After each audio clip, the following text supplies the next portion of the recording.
Are the Atlanta Falcons dark horse Super Bowl contenders? Will they even make the playoffs this year? They have such a talented team to the point where people start guessing now, is the rebuild complete? People are going to start questioning Terry Fontenot, who is the GM of the Atlanta Falcons now. Ever since we made the head coaching change, correct? About a couple months in, I had the gut feeling drafting the quarterback would be best suited. We did that. But a couple months prior, as a diehard Falcons fan, as you can clearly see, we signed Kirk Cousins to the richest contract I think we've ever given a quarterback. 4 years, $180 million. Now, you could say that is something that surprises you a little bit. And what I will say about this is that I love how the Falcons are trying to take chances here. We're trying to speed up the rebuild a little bit, knowing that we still have the future in mind with Drake London, Kyle Pitts, Bijan Robinson, Tyler Algier, and of course, ATL Penix, Michael Penix Jr. Now, are we Super Bowl contenders? Back to the question. Yes. In the NFC, which is terrible, yes, we are. Can we compete with the 49ers? On paper, yes. Can we compete with the Chiefs and the Ravens and the Bengals and the Dolphins? Yes. On paper. Now, this is a video, right? I want to talk about the Atlanta Falcons. I want to talk about my Atlanta Falcons and how we have struggled now. I have topics and stuff right here I want to talk about too. But the things that we've done in training camp, the things that we've done ever since the signing of Kirk Cousins, leads me to believe that we are a playoff team. Now, if you don't believe that we're a playoff team, that's you, right? But the Atlanta Falcons are a great organization. You had Michael Vick. You had Matt Ryan. Before that, you had Chris Chandler before he became Chris Klum, okay? Then, on top of that, we had Deion Primetime Sanders. First play of his career, by the way, was a kick return for a touchdown. In his NFL debut. Primetime. Traded Primetime or let him sign elsewhere. Those were the options we had when he wanted more money back in the 90s. And we let him leave. Came back and tortured us with the 49ers. So, as a Falcons fan, since 2001, the year I was born, I have been alienated to the fact that we have not succeeded the way we want to succeed. Don't bring up 28-3 to me. We heard that before, okay? I don't want to hear that. We know about 28-3. We're better than 28-3 right now. We went through a rebuild that we knew we had to go through finally. And look at where we're standing. Look at where we're standing. Okay? Yes, I have a Drake London jersey on because I love Drake London, baby. Top 10 wide receiver in the league, in my opinion, yes. He's not better than Chris Olave. Yes, he is.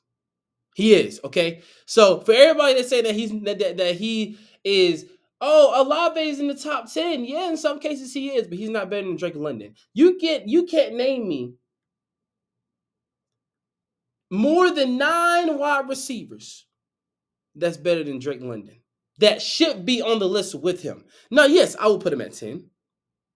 Yes, but because I'm a biased Falcons fan and he's 6'4" and 6'5", like, we got the Titan Towers over here. We got the Twin Towers, as you would call them. But I call them the Titan Towers, okay? Drake London and Kyle Pitts. I'm going to explain that to you real quick. That means that we can throw the ball in the air and they can go get it. It's like a Tony Gonzalez thing, but times 2, okay? Then we got Bijan Robinson. We have Bijan Robinson, right? The quickest, the agile, the fastest, the juke maneuvering. He is everything to the Atlanta Falcons, as you saw last year in his rookie campaign.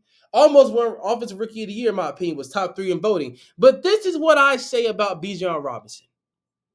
Get the man the football, get Rick Willen the football, get Kyle Pitts the football, get Tyler Algier the football, get Michael Penix in the game. We need to see Michael Penix play. He will be playing in preseason, which coming up in 2 days against the Dolphins, and I'm going to tune into that, obviously. We want to see Michael Penix play. Now, don't play him the whole game. because he does have injury concerns. That does concern me. But at the same time, the Falcons PR team and the Falcons medical staff has been one of the best in the league for years. So what does this tell us Falcons fans? Don't worry. Now, yes, we can definitely worry because every Sunday leading up to week 1, we're going to stress out. When the Falcons don't even play football, we still stress out. Nothing like being a Falcons fan. Nothing. You can't tell me about being a Browns fan. You can't tell me about being a Jets fan, a Giants fan. You can't even tell me about being a Bengals fan in the 2010s. Don't even get on me about being a Raiders fan, a Chargers fan, better yet, even a Broncos fan. How about being a Panthers fan? Nothing beats being a Falcons fan because you will get blown leads, you will get upsets, so on and so forth. But in the world of happiness, we're back. We are back. We were in a dormant for 4 years. Now we back. 2020 was the start of it. 2021, saw Kyle Pitts. 2022, Drake London year. 2023, Bijan Robinson and Tyler Algier. And we saw them together. And now, we're in there. We're back. We are back, boys. And this is the year we are dark horse Super Bowl candidates. And the reason why I said all of that is because when you look at the teams of the past and where they went in terms of the Super Bowl, did that 1999 Atlanta Falcons team have any stars on it besides probably a Jamal Anderson? No. We had team effort. Now, you would probably say that the Falcons don't have any stars on this team. You say Kirk Cousins is still a star, then yes. Drake London is going to be a top 10 wide receiver this year. 2,000 yards catching at the max. Kyle Pitts is going to have over 1,000 yards catching. Bijan Robinson will at least have close to 1,000 yards rushing, if not at 1,000 or more. Tyler Algier will probably get close to that range, but probably won't touch it. Ray McCloud's going to return kicks, probably 2 touchdowns, 3 touchdowns on a year, because we're playing in the hard NFC, but it's still weak. So you have to think about all these things. But the reason why I say we're dark horse Super Bowl contenders is because look at the team that we built. Look at the team that we have. You can't sell me on Kirk Cousins right now because I don't like the signing, right? I like that we're taking chances, but I didn't like the signing, especially if you're going to draft Michael Penix after signing him to that monstrosity of a 4-year, $180 million contract with $100 million guaranteed. Now, in his defense, Kirk Cousins is the master of the offseason. And if you look it up, and the NFL Network has said this also, he's the master of the offseason. He's the master of getting that guaranteed money. It ain't about the contract. He's the master of getting that guaranteed money. And this is what we say when it comes to Kirk Cousins. He's a winner. He's going to get you to the playoffs. He's never touched a Super Bowl in his life. Never. He's never touched an NFC title game in his life. He has a good chance to do that here. A great chance to do that in Atlanta. You don't want to know why? Tell me who in our division is going to challenge us. Tampa Bay? Don't think so. New Orleans? They're going to blow it up and rebuild at the deadline. Matter of fact, my article is coming out about that pretty soon. I think later on today or tomorrow, so be on the lookout for that as well. I think they blow it up at the deadline. Carolina's going to keep selling pieces, but try to improve. And they're terrible. So it's like, who do we have to compete with? The division is ours to lose at this point. We have to win this division. 12 to 13 wins, I'm taking it. Anything under less than 10 wins, under 12 wins is a misdemeanor. It's a failure, okay? We must make the playoffs. We must beat whoever we beat, either in the wild card or the divisional, to get to the NFC title game. Now, am I saying that we're going to the Super Bowl? Absolutely not. But we can at least make it to the NFC Championship game at the very, very, very best. With the healthy Kirk Cousins, by the way. Now, there are a bunch of game plans that the Atlanta Falcons can do here. I want to talk about their offseason as well in terms of training camps, OTAs. Kind of touched on free agency a little bit with some of the players that I named. Ray McLeod, Kirk Cousins, and others that will have an impact on this team. Training camp has been going well. Michael Penix Jr. has been throwing absolutely exceptional. No complaints from him. He comes to work. He does his thing. The injury-prone situation will be something to look out for, but the PR and medical staff are working with him on that as well. Now, the Falcons did get a new locker room, so we're spending money on the right and wrong things. But I mean, hey, right? If we feel like the rebuild is complete and we're trying to upgrade the Falcons, let's not only upgrade the roster. No, let's upgrade the room. Let's upgrade not only the staff, let's upgrade the board. Let's upgrade everything, right? And Grady Jarrett took us on a mini tour of the locker room, and I like it. I think it's decent, right? It's it's from past, present, and going into the future. Now, are the Falcons going to switch jerseys? I like these jerseys right here. I do. Um, it's kind of a remnant of the '90s in a sense, but what the white and black ones are.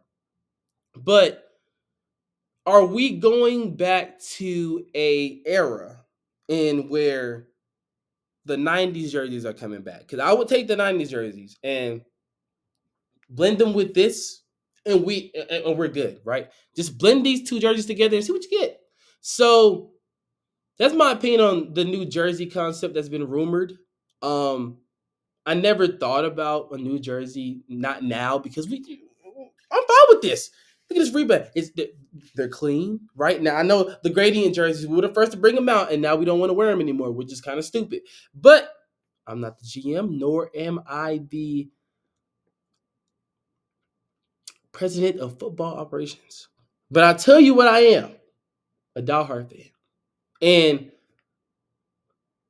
the reason why I say, once again, for the final time, that we should be dark horse Super Bowl contenders.